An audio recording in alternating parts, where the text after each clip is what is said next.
கர்த்தருடைய நாமம் மகிமைப்படுவதாக. இந்த புதிய நாளுக்காய் கர்த்தரை நன்றியோடு ஸ்தோத்திரிக்கிறேன். இந்த புதிய நாளின் தியானத்துக்காய் எடுத்துக்கொண்ட வசனம் ஏசாயா தீர்க்கதரிசியின் புஸ்தகம் 30வது அதிகாரம் 18வது வசனம். ஆனாலும் உங்களுக்கு இறங்கும்படி கர்த்தர் காத்திருப்பார், உங்கள் மேல் மனதுருகும்படி எழுந்திருப்பார். கர்த்தர் நீதி செய்கிற தேவன், அவருக்கு காத்திருக்கிற அனைவரும் பாக்கியவான்கள். நம் மீது மனதுருகும் கர்த்தர் நம் கூடவே இருக்கிறார். கர்த்தருக்கு காத்திருப்போம், புதுபலன் அடைவோம், பாக்கியவான் பட்டியலில் இடம்பெறுவோம். அவர் நீதி உள்ள நியாயாதிபதியாக நம் கூடவே இருக்கிறார். ஆண்டவரை அண்டிக் கொள்கிற யாவரும் பாக்கியவான்கள். எனவே அனுதினமும் அவரை ருசிப்போம். விவேகத்துடன் காரியத்தை நடப்பிக்கிறவன் நன்மை பெறுவான், கர்த்தரை நம்புகிறவன் பாக்கியவான் என்ற நீதிமொழிகள் 16:20 படி ஆண்டவரே நம்பி வாழ்வோம். கர்த்தர் நம்மை ஆசீர்வதிப்பார். ஜெபிப்போமா?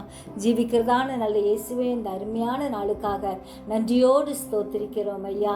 நீர் எங்களுக்கு இறங்குகிற தேவனா இருக்கிறபடியால் ஸ்தோத்திரிக்கிறோம். எங்கள் மீது மனதுருகிற கர்த்தரா இருக்கிறபடியால் ஸ்தோத்திரிக்கிறோம். நீ நீதி செய்கிற நியாயாதிபதியால் எங்களோடு கூட இருக்கிறபடியால் ஸ்தோத்திரிக்கிறோம். உமக்காய் காத்திருக்கிற எங்களுக்கு புதுபலன் தருகிற தேவனா இருக்கிறபடியால் நன்றியோடு ஸ்தோத்திரிக்கிறோம். எல்லா சூழ்நிலைகளிலும் உண்மையே அண்டிக்குள்ள எங்களுக்கு கிருபை தாரும் ஐயா. சிறியோர் முதல் பெரியோர் வரை ஒவ்வொருவரையும் பாதுகாத்துக்குங்க. தூரத்திலும் சமீபத்திலும் இருக்கும் உடைய பிள்ளைகளை கர்த்ததாமே பாதுகாத்து வழிநடத்தும்படி ஜெபிக்கிறோம். எங்களை கர்த்தர் பாதுகாப்பீராக. உடைய கிருபை பெரிதா இருக்கிறபடியால் நன்றியோடு ஸ்தோத்திரிக்கிறோம். புதிய கிருபை, புதிய ஆசீர்வாதம், புதிய பலனை பெற்றவர்களாய் நாங்கள் முன்னேற அனுக்கிரகம் செய்யும். ஒவ்வொரு நாளும் உடைய அடிச்சுவடை பின்பற்றி உமக்காய் வாழ என் தேவன் கிருபை பாராட்டும்படியாய் செபிக்கிறோம். எங்களே தாழ்த்தி வெறுமையாக்கி ஒப்பு கொடுக்கிறோம். இயேசுவின் மூலம் செப கேளும் பிதாவே, ஆமென்.